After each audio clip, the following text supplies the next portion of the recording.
समाप्त हुआ है, तो यह क्षण पूरे देश, पूरी दुनिया और पूरी मानवता के लिए विलक्षण है। इस वक्त आप समझिए अयोध्या धराधाम में जो उपस्थित हैं शरीर से, उनको कितने आनंद की अनुभूति हो रही होगी, क्योंकि भगवान श्री राम स्वयं आनंद के सिंधु हैं। उनकी एक बिंदु से कोटि कोटि ब्रह्मांड आनंद के सागर में निमग्न हो जाते हैं। उनके नाम में ही र आ म में अग्नि, सूर्य और चंद्रमा के तत्व के रूप में अमृत की वर्षा होती है, और वही श्री राम आज फिर से प्रतिष्ठित हो रहे हैं जन जन में, मन मन में। भगवान नारद की वीणा के स्वर लहरियां अनंत अनंत ब्रह्मांड को इस वक्त श्री राम नाम की धुन से गुंजायमान कर रही हैं। भगवान श्री राम के आराध्य सखा और सबसे बड़े प्रेमी भगवान शिव शंकर अपने डमरू की नाद से तीनों लोगों को आनंदित करते हुए दिखाई दे रहे हैं। स्वर्ग में हमारे राजा पुरंदर, मृदंग और सभी देवता मजीरे, झांझ और घंटे घड़ियाल की सेवाएं दे रहे हैं। इस वक्त आप देखिए जटायु के चरणों में पुष्पांजलि अर्पित करते हुए नरेंद्र मोदी, और वह जटायु जिन्होंने त्रेता युग में जब रावण ने माता सीता का हरण किया, तो एक योद्धा के रूप में, एक वीरव्रती के रूप में, एक राम के भक्त और अनन्य जीव के रूप में उन्होंने रावण का सामना किया। घायल हुए, वीरगति प्राप्त होने से पहले सदगति देने के लिए भगवान श्री राम स्वयं प्रस्तुत हुए, और भगवान श्री राम के ही भुजाओं में जटायु का स्वर्गवास होता है, सदगति प्राप्त होती है। ऐसा विरला क्षण किसी को नहीं प्राप्त होता। त्रेता युग में एक पक्षी को भी क्या आप देख सकते हैं इस वक्त राम जन्मभूमि मंदिर पर जो मंदिर है उसके पास जो कुबेर टीला है, वहां पर प्रधानमंत्री नरेंद्र मोदी ने जो एक मंदिर है कामेश्वर महादेव का, जो एक पुराना मंदिर है, इसका जीर्णोद्धार राम मंदिर ट्रस्ट नहीं करवाया है, पहले से ये मंदिर यहाँ पर मौजूद था, उस मंदिर में पूजा अर्चना की है। तो कुबेर टीला है जहाँ पर प्रधानमंत्री ने ये पूजा अर्चना की है, करीब 100 फुट ऊंचा है और मिट्टी और पत्थरों से बना हुआ है।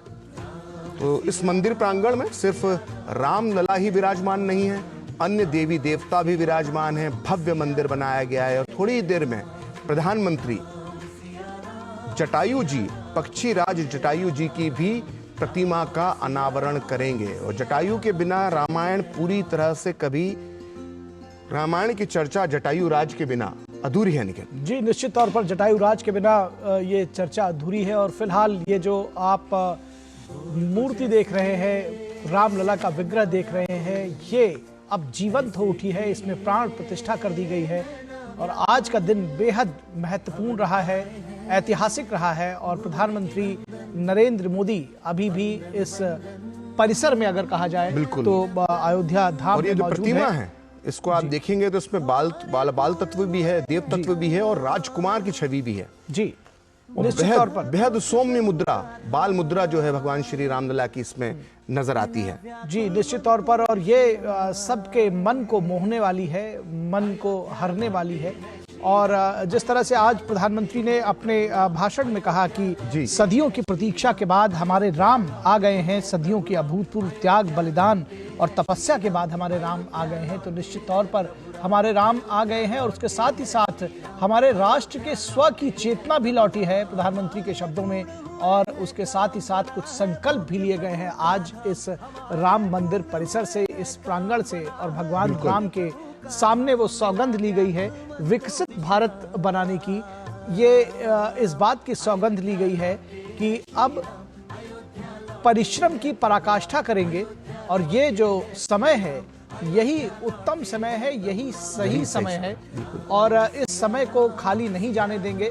और राम मंदिर के इस निर्माण के बाद, इस भव्य दिव्य अयोध्या के में श्री राम जन्मभूमि के इस मंदिर निर्माण के बाद आखिर आगे क्या, इस सवाल पर भी बहुत खुले मन से प्रधानमंत्री ने अपनी बात रखी और कहा कि ये एक तरह से कैलेंडर पर लिखी हुई एक तारीख नहीं है 22 जनवरी 2014, लेकिन बल्कि ये एक नए कालचक्र का उदय है और ये सकारात्मक है, ये हमें प्रेरित करता है, ये हमें आगे की ओर ले जाता है। कि इस तारीख को कुछ दिनों तक, कुछ सालों तक नहीं बल्कि हजारों सालों तक इस तारीख को याद रखा जाएगा, इस दिनांक को याद रखा जाएगा, क्योंकि ये काल चक्र है और यहाँ से भारत जो है वो एक नए भारत का निर्माण हो रहा है। जी बिल्कुल, उन्होंने साफ तौर पर कहा कि हमारे लिए ये अवसर सिर्फ विजय का नहीं बल्कि विनय का भी है। उन्होंने एक सर्व समाज की बात कही। उन्होंने जब कहा आप विनय की बात कर रहे हैं तो इस जो रामलला की जो मूर्ति है इसमें विनय का भाव, सौम्यता का भाव जो है वो साफ साफ नजर आता है। प्रधानमंत्री ने एक बात कही आज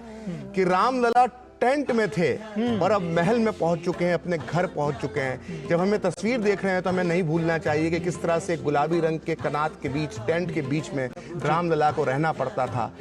वहां पर सिंहासन की जगह जो है वो नुकीले पत्थर निकले हुए थे और उन्होंने हमें ये भी नहीं भूलना चाहिए कि फूलों की जगह पर वहां पर नुकीले पत्थर थे, बंजर टीला था और वहां पर रामलला रहे थे। और आज वो रामलला जो है एक महल में प्रवेश कर गए हैं और दिव्य मूर्ति, दिव्य प्रतिमा हमारे दर्शक देख सकते हैं। वो आभा मंडल नजर आ रहा है रामलला को, और रामलला को का स्थान यही था, यही रामलला को विराजित होना था। और आज रामलला 500 साल की तपस्या के बाद यहाँ पुनः विराजित हो गए। और ये कुबेर टीले पर प्रधानमंत्री इस वक्त मौजूद हैं। ये जो पूजा अर्चना का काम का जो पूजा अर्चना जो कर रहे हैं, थोड़ी देर पहले आपसे की ये तस्वीरें हैं, इसको हमने आपको लाइव भी दिखाया था। और ये तस्वीरें कबीर का टीला की हैं, जिस तरह से आपने बताया बिल्कुल कि ये एक तकरीबन 100 फीट ऊंची जगह है। और श्री राम के अयोध्या धाम में इसका एक बहुत बड़ा महत्व है, जो आपने कहा कि श्री राम ही नहीं बल्कि बहुत सारे देवी देवता विराजमान। जी, इसका एक बहुत अलग महत्व ये भी है कि ये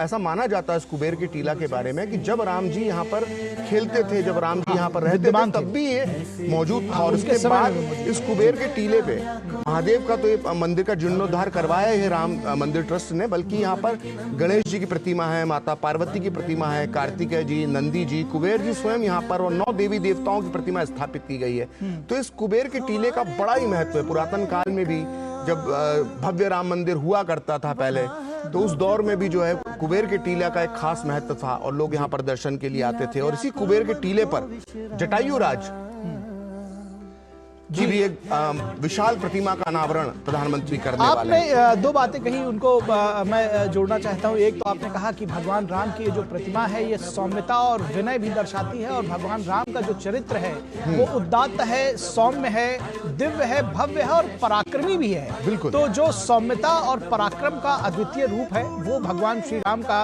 रूप है। और आपने दूसरी बात जटायु की बात कही, ये जटायु का टीला है, दरअसल जटायु की तस्वीर का अनावरण कर रहे हैं उस प्रतिमा का। ये देखिए कितनी भव्य ये मूर्ति है। और निश्चित तौर पर जटायु, गिद्धराज जटायु आज भी याद किए जाएंगे कि जिस तरह से प्रधानमंत्री ने कहा कि वो जानते थे कि वो महाबली रावण के खिलाफ युद्ध नहीं जीत पाएंगे उनके विरुद्ध, उसके बावजूद यहाँ तुलसीदास जी का हमें जिक्र करना जरूरी है, जो उन्होंने जटायु के पूरे चरित्र का वर्णन किया है। जब जटायु सीता हरण को रोकने में भले नाकाम हो गए, लेकिन अपने प्राणों का जो उन्होंने बलिदान दे दिया, और जब घायल अवस्था में थे और जब राम उनसे मिलने पहुंचे तो राम पूरे रामचरितमानस में जटायु और श्री राम के जो संवाद का जिक्र आता है वो बड़ा ही सुंदर शब्दों में तुलसीदास जी ने लिखा है। वो लिखते हैं कि परहित बस जिन्हें के मानी माही, तिन्हु कहूं जग दुर्लभ कुछ मनाही, तनु तीज तात जाहू मम धामा, देहू काह तुम्हें पूरन कामा। यानी भगवान श्री राम जटायु महाराज से कहते हैं कि जिनके मन में दूसरे का हित बसता है उनके लिए जगत में कुछ भी दुर्लभ नहीं है। हे तात, यानी हे जटायु, हे तात,